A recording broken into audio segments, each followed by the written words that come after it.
Well, from a networking standpoint, the number one thing you have to remember, because I'm now at a stage in my life where a lot of people want to get to know me. So I see it from the other end. As a younger man, I would introduce myself to people and try to get to know them because they were important. Now I'm on the other side of the equation. The main thing to remember is that if you treat people like you're a fan, then they're going to treat you like you're one of the fans. That's it. If you treat people like a celebrity, they're going to treat you like a fan. So many years ago, even when I was not famous and not even relatively successful or before I had any money, when I would meet famous people, I met a few famous actors through my kickboxing. You'd speak to them one-on-one like a normal person. You'd introduce yourself. You'd ask them their name even, not in an obnoxious way, even if you already know what it is. And the best way to go about it is when you're working the room and you finally get face to face with these people. Do not ask for selfies. Do not ask for pictures. Do not act shocked or surprised or like a fan. Do not worship them. When I was sitting with that famous rapper the other day, I just sat down on the couch and we were shooting the shit man to man for over 45 minutes, an hour. I didn't ask him about his songs. I didn't ask him about his music. And we just talked like men. So that's the best way to network, I guess, is that when you finally do get the opportunity to speak to people, speak to them like a normal person. Otherwise, they're never going to take you seriously. In terms of your local town, if you want to become more of a somebody in your local town, which I think is a very important thing to aspire to do, because especially if you're going to stay there for a very long time, and especially if you're not perhaps as worldly as me and and you're not going to travel as much as I do, the number one thing that I like to do in my hometown and in a new town is to get known in all of the best spots that there are. So if you walk into the best restaurant and they already have a table reserved for you 24/7, or the best bar, they've got a spot at the bar reserved for you 24/7, you'll be surprised how many high net worth people who are worth knowing and women will pick up on that. You'll be surprised that when the waiters and the valet parkers and the hotel receptionists know your name and say, "Hello, Mr. Tate," and treat you with respect, you'd be surprised how many people pick up on that. So tip very heavily. 1, go to the nice places, treat every member of staff with respect. And before you know it, you'll be better known and more respected in your home city. Spending a lot of money is an investment in your city. Spending a lot of money on vacation, if I'm somewhere where I'm never going to be again, it perhaps matters a lot less. But even if you do something stupid, very stupid, even if you go into the local casino and you gamble $50,000 and, say goodbye to everyone and smile and walk out with a smile on your face, you are now a well-known person. If you go out to a club and you spend $25,000 on champagne, a crazy spend that they are never used to seeing, you'll be surprised how often you get asked back and invited back. There's a nightclub actually in Belarus that still messages me to this day, "When are you coming back to Belarus?" Because they never had anyone walk in there and spend $30,000. So it's a very good way of getting known. And yeah, it is absolutely an investment. It's an investment in your reputation. It's an investment in your reputation, and it's an investment in terms of, what people think of you as a man and your status and your standing, I guess, in the hierarchy of your city. I'll be perfectly honest. Geography is one of the most important things to that. There's about 5 or 6 cities in the world where the people hang out, and you have to know the places in those cities where the people hang out. So again, you have to have your dress code right. You have to have your manners right. You have to have at least some money to be able to get into the door of those places. The world works in a very strange way when it comes to high-level men and especially beautiful women as well. Imagine it in terms of 3 different rooms, and one room is free to walk inside, and it's where all the fat chicks and the brokies hang out. One room costs $2,000 to walk inside just to get in the door. And there are the average looking girls and the guys with a bit of money. And then one room costs $100,000 to walk into. And that's where all the 10 out of 10s hang out and all the millionaires and billionaires and people you want to network with. That's exactly how the world actually works. That's not an analogy, because all of the places where the people who you want to meet are costs at least some money, or you have to have some type of reputation or some type of standing or some type of network or good friends to actually get into these places. So if you're in Bucharest, Romania, your odds of running into a high value person who you think is going to be of any use to you is pretty much 0, because I probably don't want to talk to you, and neither does Andrew, and you don't know anyone else in the city. But Los Angeles, certainly, Miami, New York, London, Dubai, Singapore, there are places in the world where the people hang out. And depending on what you want to do and who you want to know, all depends on where you go. And then you just have to work your way up until you're in the same room as these people. Networking is all about making it. So you can't just network after you've made it. You have to have armed yourself with a skill set that makes you useful to people. It's no good, becoming the man in your hometown, living in LA, networking, working your way up, knowing that you can get into the best bars, the best restaurants, etc. And then when you're there, just being a jackass and not having any skills and not having anything to offer people. If you come up to me and say, hey, Tristan, I'd like to work with you, for you, you better have something good to say. So it's not just the networking aspect of it. It's what you're doing in your spare time. What are you reading? What are you learning? What can you possibly offer people? Because people like me don't really need money, so I don't care about your business idea. You probably need my marketing skills more than I need you and your business idea. I don't care about hiring you because I have the best people to do all of the jobs I want, the best cameramen, the best security guards. So if you don't have something really unique and special to offer the people who you're trying to meet, you're just going to come across as someone who's pestering them. And being pestered is very annoying when you're famous. That all depends on who you're trying to meet, but I would say the number one would be health and fitness. People will take you a lot more seriously if your clothes fit well and you're muscularly built and you're strong and you go up and give a firm handshake. If you're a fat sack of shit, people are not going to take you as seriously. That's just the way that the world works. So that's the base that you have to work off of as a young man, because maybe your IQ isn't that high, but maybe you're a nutritionist and personal trainer. Nutritionists and personal trainers to the ultra wealthy and to the celebrities of the world do very, very well. In fact, I heard of one actually. He was gifted a Ferrari for all of his hard work, but then he was arrested and had his car stolen by the police. That's quite an amusing story. But yeah, if he didn't have his particular skill set, I would never have met him and I never would have associated with him and he never would have worked for me. He never would have bought that Ferrari. On top of health and fitness, for making a good first impression, your ability to speak, your speaking voice, because that communicates into everything you do, whether it's sales and marketing, website design, fitness, training, whatever you think you have to offer people, you have to be able to convey the idea to them. You have to be able to explain the idea to them. Again, sales skills. I advise anybody, if you're young and you're broke and you don't have a job, take up a sales job. Doesn't matter what it is. Doesn't matter if you're selling windows or newspaper advertisements over the phone. Take up a sales job because life is sales. My cameraman had to sell me his skills before I hired him. Even meeting beautiful women is sales. You have to convince them to let you waste their time and spend time with them. So everything is sales. So your sales skills, your speaking voice, your health and fitness, and your general appearance are all the most important things. I would say, yeah, absolutely. Get a commission-only sales job. Get a sales job that offers you no basic salary because it teaches you lots of things. One, the art of sales and closing a deal and actually bringing money in is very important. But two, it teaches you work ethic and hunger. Because when I worked commission-only sales jobs, it was a matter of, I'm not going to eat unless I sell these windows. And, I'd take a 3-hour drive down to whichever house I was going to give the presentation in. I'd sit there, stare in the mirror, splash some water on my face, snap into sales mode, knock on the door, and then make my presentation. And I was very, very good.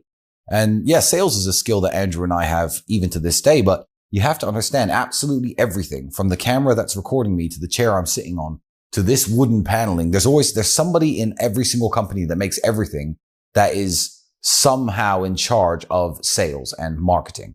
So just think about things. Think about the items around you in the room. Think about the items you use every day. When you go and buy something, why did you buy it? Why did you buy it and who convinced you to buy it? You could be ordering a coffee from Starbucks. Why? Why are you ordering the coffee from Starbucks? Who behind the desk of Starbucks HQ all those years ago sat and came up with the strategy that made you know what the brand is about and go there and actually buy their coffee? Obviously, boycott Starbucks, but that's just an example. But think about it when you buy things. Think about your reason for buying them. And then your mind will start thinking a lot more like a salesman. Yeah, if you're leaving university or high school, sales is definitely the field you should get into. It's the field you should get into because no matter what you learn and no matter what skill set you actually develop on top of sales, you have to convince people to use your product or service one way or another. Andrew and I are very good at sales, but anything you learn inside of the real world even, whether it be AI content creation, that's all well and good and you could be the best in the world. But if you can't convince people to use your service and actually pay you money to do the things that you're good at, then it doesn't matter. It's all for nothing. So you should definitely get into sales. Elegance in men is a lot more about behavior than the way you dress. It's not a costume you could put on. It's very much your mannerisms and the way that you behave. If you were to put me in sneakers and sweatpants, I would still fit in a top-end restaurant more so than I would have done at 19 wearing a full suit. It's the way you open doors for people, the way that you greet the waiters, the way that you greet the staff, the way that you treat your guests. If you're driving a lady, particularly, and you're not in the West where they've all become radical feminists, by all means, get out the car first, walk around the side, open the door. It's something that you can't wear. It's something that you have to be. So read up tips on basic etiquette, how to hold your knife and fork, how to hold a glass of wine by the stem and not by the bowl of it at the top. And you'll fit in a lot more at the better places and seem a lot more elegant, regardless of what you're wearing. There's nothing wrong with being a gentleman. The only thing that there's a problem with today is simping. People on the internet who are pretty much incels, who subscribe to a very toxic idea of what red pill masculinity is, will see me with this beautiful girl having purchased these flowers and think simp. For all the young men out there who get very confused by the terms used on the internet, I would say simping is one thing and one thing only. Simping is an unfair exchange of value. That's what simping is. If a girl doesn't know I exist and I found her address, I'm sending flowers to her house just to make her happy, that very much is simping. If I am waiting by the door to my office going into work and trying to open the door for every single woman in the hope that they'll recognize me, that is simping. Buying flowers for a work colleague who isn't interested in you is simping. However, if you are trying to get a woman to take you seriously in terms of starting a relationship with her, then very few things you can do can be considered simping. Because as I said, that's an unfair exchange of value. If the value you get at the end is a girlfriend, or maybe even a wife or family, then there's absolutely nothing wrong with, buying them flowers, opening the door, opening their car door.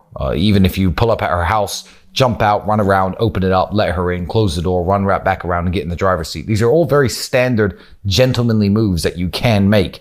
It's when you're making them for women who will never have a serious interest in you, that's when it becomes simping. It depends on the setting that you're talking about. If you're setting yourself amongst high value men and you want to seem more gentlemanly, then certainly cutting out foul language in the way you speak is the way. The one trick, I say trick, I guess the one trait and the one behavior I like is if somebody is getting up or leaving a table, to stand up yourself. And also when anyone wants to greet you or to shake your hand, whether it be male or female, never do it sitting down. If a man comes over to me and is about to walk over and sit at my table, I'll never shake his hand sitting down. I'll never say hi to a woman and give her a half hug sitting down. You always stand up, look the man in the eyes and shake his hand. Or you stand up, look at the woman in the eyes, give her a kiss on both cheeks. Sometimes it's 3, sometimes it's 1, depending on what country you're from. But never ever greet people from your seat. That is a number one red flag. And also it's one of the most important because it's usually people's first impression of you. The first step to giving a proper handshake is not being a weakling. Because if you're weak and skinny and scrawny, and you try to give this really hard handshake, it may be a firm handshake, but I also know you're trying too hard. Whereas if you've got big forearms and big hands and big shoulders, and you've been training and you look like a strong guy, I expect your handshake to be firm. The number one thing when people say firm handshake is people who don't know how to meet and greet men. They think that you have to squeeze the hand. You don't have to squeeze the hand at all. Less than half a centimeter of actual movement, but your hand should be rigid and unmovable. You can't have a malleable hand in someone's hand where, if they squeeze it slightly, your fingers are going to bend. So nice firm hand, you grab and you squeeze just half a centimeter. That's it. No crushing, no trying to show you're stronger than anyone else. It's just the fact that your hand moves and doesn't give anything back. That makes a firm handshake. If you start squeezing people's hands, they're going to think you're a dick. Yeah, I mean, I've seen a lot of variations. And to be fair, if you're a worldly person, there are a bunch of variations to this. I think in Southeast Asia, I've been in India, Thailand, Vietnam. That's when people will give you the double handshake. They'll grab your hand. But that's very much a sign of being a subordinate, a guy who you tip heavily at a hotel will grab your hand. Thank you, sir. Thank you, sir. There are different etiquettes and ways to bow to certain people in Japan. I know you always have to bow lower than the person you're bowing to if he's in a position of seniority, but Japan's not a place I hang out a lot at. But before you go to anywhere new, I would certainly look up the little traits within the culture and try to play along as best as you can because it's usually appreciated. I used to preach that video games are a waste of time, and 10 to 15 years ago when I used to say this, they largely were a waste of time. Now they still are a waste of time. However, time you enjoy wasting isn't necessarily time wasted. So I, for example, like to read books. I read books, I listen to audiobooks.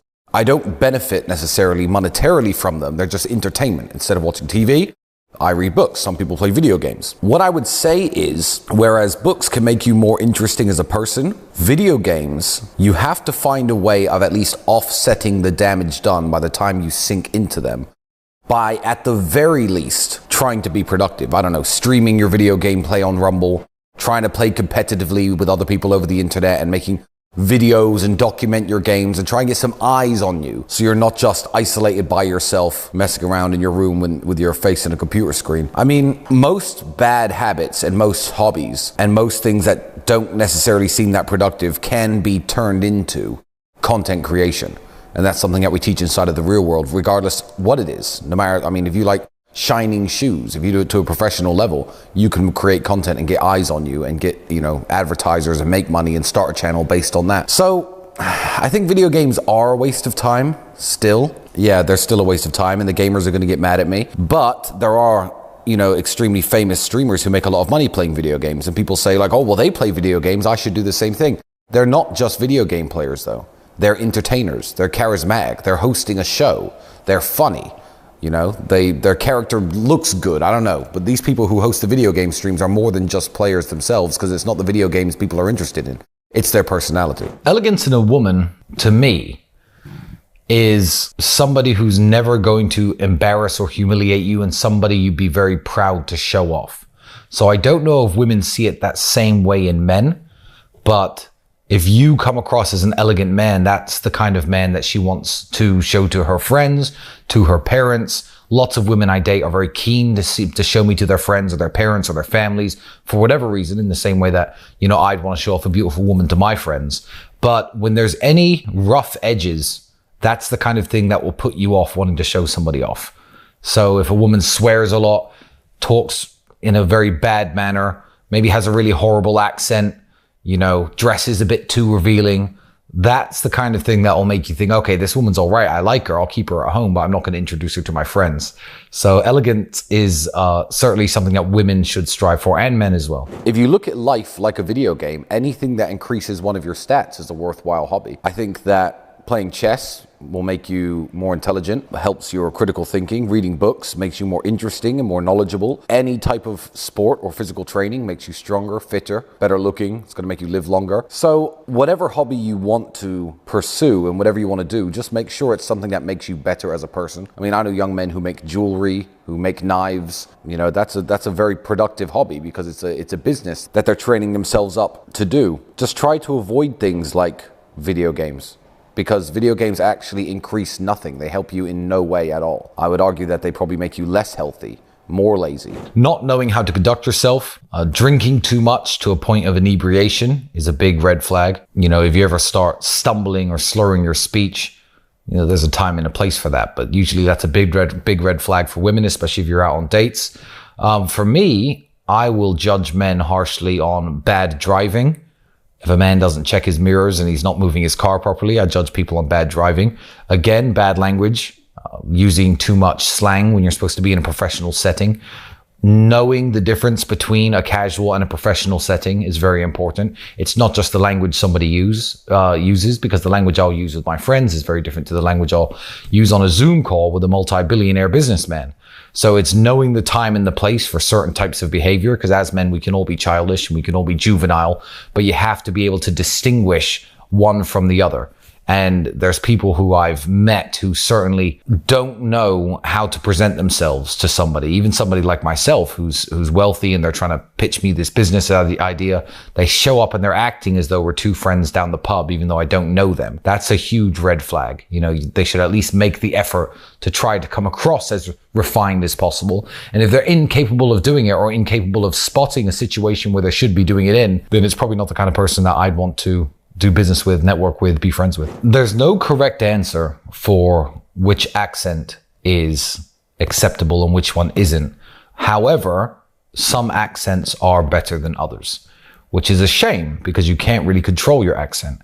However, regardless of what your accent's like and what your speaking voice is like, you can always tell the intelligence behind somebody's accent, depending on the language they use, the vocabulary they use, the vernacular they use, the way they pause, the way that they take their time when putting thoughts together, the way they intonate their words.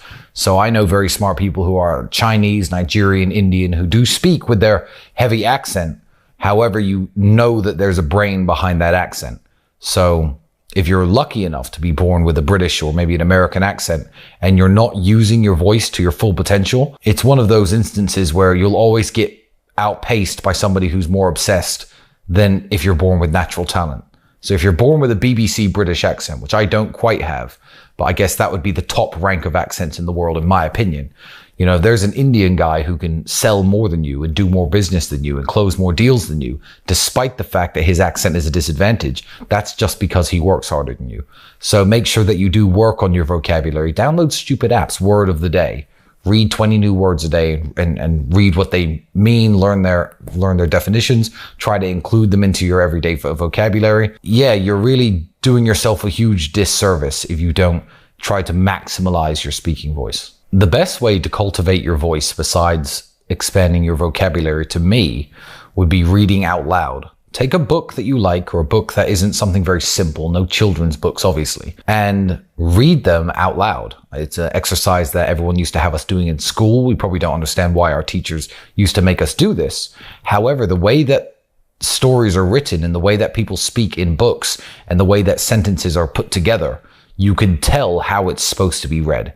You can tell you're not supposed to just zoom through all the words like you do in your head when you're mentally reading it. So literally read it out loud. You can imagine how these characters are speaking to each other. You can imagine how they're trying to convey themselves, whether it be a sad moment of the book, an action-packed part of the book, somber, happy. It doesn't matter. You know what the characters are feeling at the time. So read out loud. And then when you find yourself speaking with your friends, if you find yourself talking really fast and you're umming and ahhing and you can't get your words together like this, then slow the fuck down. Slow down, think of what you want to say before you say it, and try to convey it in a very articulate, compendious way. There is a trick that I could tell young men that will help them close business deals, help them get girlfriends, help them make friends, help them get into the circles that they want to get into.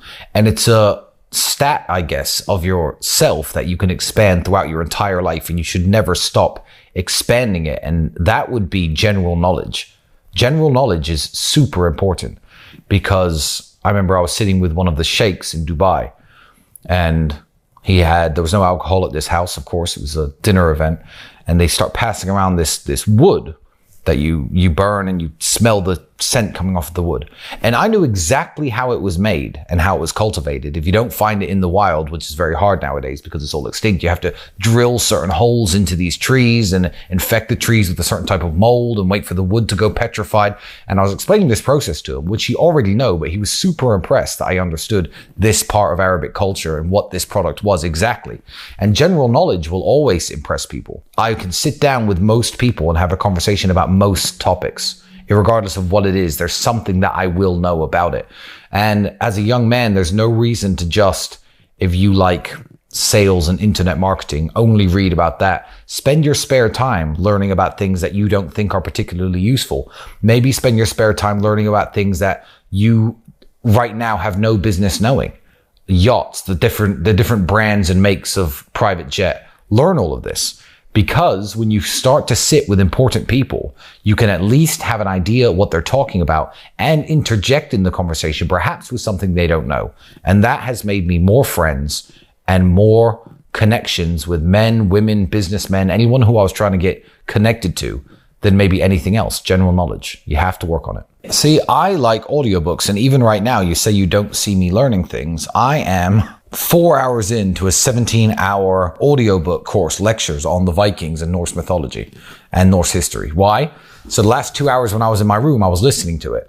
So you don't see me learning this stuff, but I just find so many things interesting that I will make sure that instead of listening to music or doing other things, I'm filling my brain with information. So every day I'm learning something new. I don't think a day goes by when I don't learn something new from somewhere. But yeah, going down rabbit holes is always very interesting on the internet.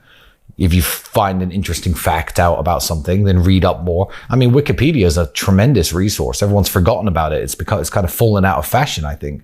But it is a tremendous resource. And when it comes to history and battles and world leaders and things like that, there are literally clickable links from each page to the next page to the next page. And you could sit and read and learn entire eras of history or entire 20-year periods in an hour or two, if you are determined enough. And this information is maybe not useful for making money and maybe not useful in the long run. But if you impress someone like me, who you're trying to do business with your knowledge on something that I find interesting, then I'm going to like you more and I'm more likely to sign the contract. Fighting is a worthwhile hobby, and it was something I did, and I consumed God knows how many hours of my youth punching punch bags and punching other people. It's very useful because it's something that you carry around with you everywhere you go. Everywhere I go, I know how to fight. If I get in a problem or an argument or a confrontation, I know how to fight, and it's something that I never lose. So yeah, fighting is a very good hobby. It makes you harder to kill. It's probably, I think, one of the highest return on investment hobbies that young men can possibly do. Get yourself down to a local boxing gym and learn how to fight. Absolutely. I think that it doesn't teach you any massive lessons. I think that you're a lot more aware of how tough you aren't. I think that men overestimate their physical capabilities and their ability to do well in a fight, probably by 1,000 times.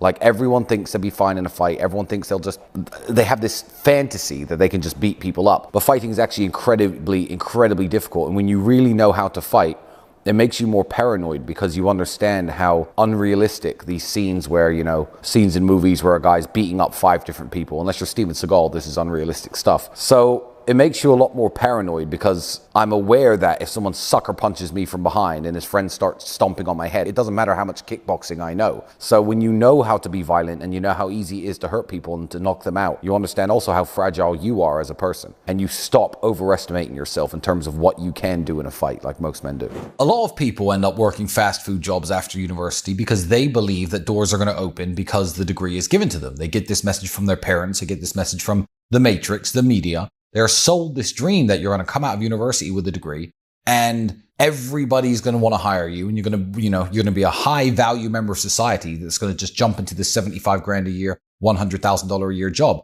But you won't, and that's not what's going to happen. Take one university. You went to university, didn't you? How many students passed in your year? Do you know at graduation? Guess. I don't know the size of your university. 30,000 students in a year passed at your university alone. Maybe 10,000. Let's say 10,000. How long ago since you graduated? 10 years? 8 years? No, it's 4 or 5. 4 or 5 years. That's 50,000 people have walked out of the door of the same building you went to in Texas with these pieces of paper saying, hire me, I'm worth millions of dollars per year. I'm worth hundreds of thousands per year. I'm worth at least 6 figures. 50,000 people from that one building you went to. How many universities are in the USA? I challenge somebody to do this math. How many students graduate with a university degree every single year in all of the top universities? Okay, fine. How many universities are there in the United States? How many new degrees, how many new pieces of paper are printed every single year for everybody to walk out of these buildings and wave around at employers saying, I'm worth all this money?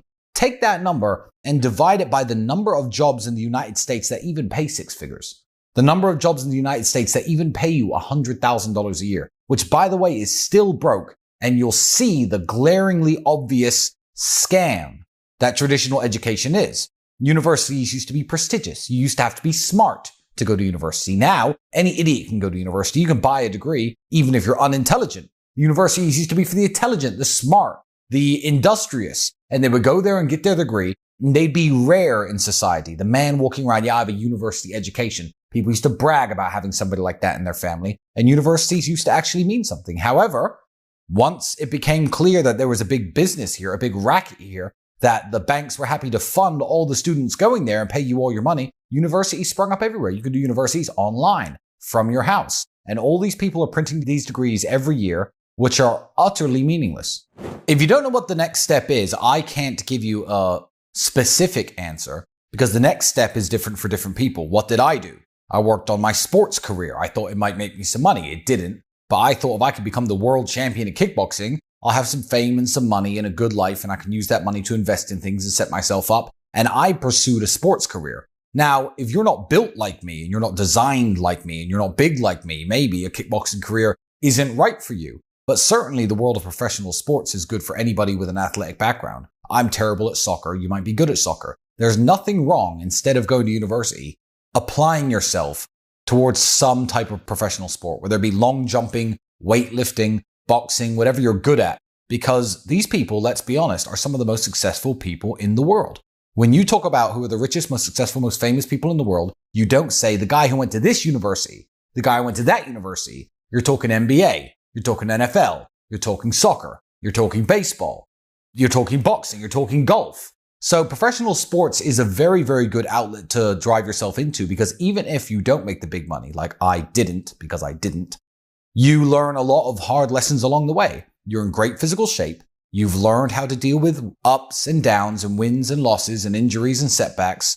You're far more prepared for the world, I believe, after a 4-year career in boxing, which ends abruptly before you made any money, than you would be if you spent 4 years studying something generic like business.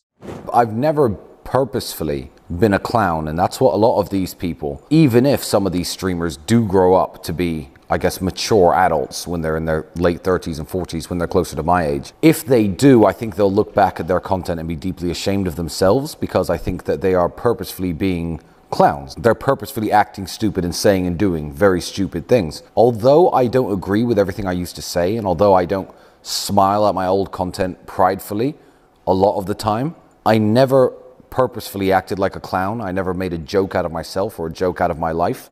I always said what I believed was true at the time, and I always did what I thought was right or smart at the time. So as many things as I got wrong when I was younger, I was still a young man doing my very best, to make it, out there in this cold world, and I became rich as fuck eventually, so it must have worked. Yeah, don't make a clown of yourself. If I know that, I was sitting there in front of a camera at 25 talking about how I run all these webcam models. It's come back to haunt me, obviously, because, the Romanian justice system is trying to, butcher my life because of that. But there's me at 25 talking about running webcam models or any of the stupid shit I was doing. Yeah, I still didn't make a joke out of myself. I never wore stupid costumes. I never painted my face stupid colors. I never screamed and jumped around and acted like an animal or a monkey like a lot of these people on the internet. I was doing the best I could at the time. And I wasn't right about everything, but I have nothing to be ashamed of. That's my favorite fight story, and the haters on the internet find this fight. It lasts about 2 minutes into the first round, and I tap out. It was my first ever MMA fight. But I think that's one of my proudest moments in fighting and one of my coolest stories. I just injured my shoulder, right? I was in a car crash. I hadn't done any physical training for months. I was in a lot of pain. And the head, the champion of the federation, his opponent pulled out. So the head of this fight show calls me, says, "Look, Tristan, I need a fighter last minute." Andrew was in the Big Brother house at the time, so I didn't have Andrew. My fight coach was in another country. I didn't have him. I didn't have anybody. So I just said, you know what? Yeah, fuck it. I'll do it. I'll take the fight in on 1 day's notice, and I'll get in there and try to win. I didn't win, but I think that's one of my proudest stories in fighting, and it's a pretty cool story if you know the background to it. The fight, at the very beginning, we were talking with the rules, and they said, "Look, because you've come in last minute, would you like to alter the rules? Maybe the first round, no wrestling, so it's just going to be stand-up, which is your arena." And I said, "No, I don't want to alter the rules at all. I would like the rules to be full MMA rules, and I want the rules that way because if I do knock him out, then I've won, and I'm not going to have him making any excuses." So I spoke very rudimentary, basic Romanian at the time, but I heard his corner just telling him to grab me and wrestle me. So I threw 11 head-high kicks in those 2 minutes, I believe, 11. Because my arm was injured, my shoulder was injured, I couldn't jab properly, so I couldn't line up my right hand. And I knew if I could catch him with a head kick, I could actually knock him out. It didn't work. One of the kicks I missed, and I span around. That's how he grabbed me from the back and got me onto the ground for the first time. And I essentially tapped because I got off the ground the first time just by brute forcing my way up. And then when I tried that the second time, my shoulder was slipping out of place as I was pushing him. So I was like, okay, well, now I can't get up. My shoulder's falling out of place when I'm trying to push this guy off me. So I just tapped and ended the fight. But pretty cool story. I earned a lot of respect. All the fighters in Romania, all the fighters from the show, they work as doormen and stuff in Bucharest. I earned a lot of credit in my city and in the Romanian community for doing that.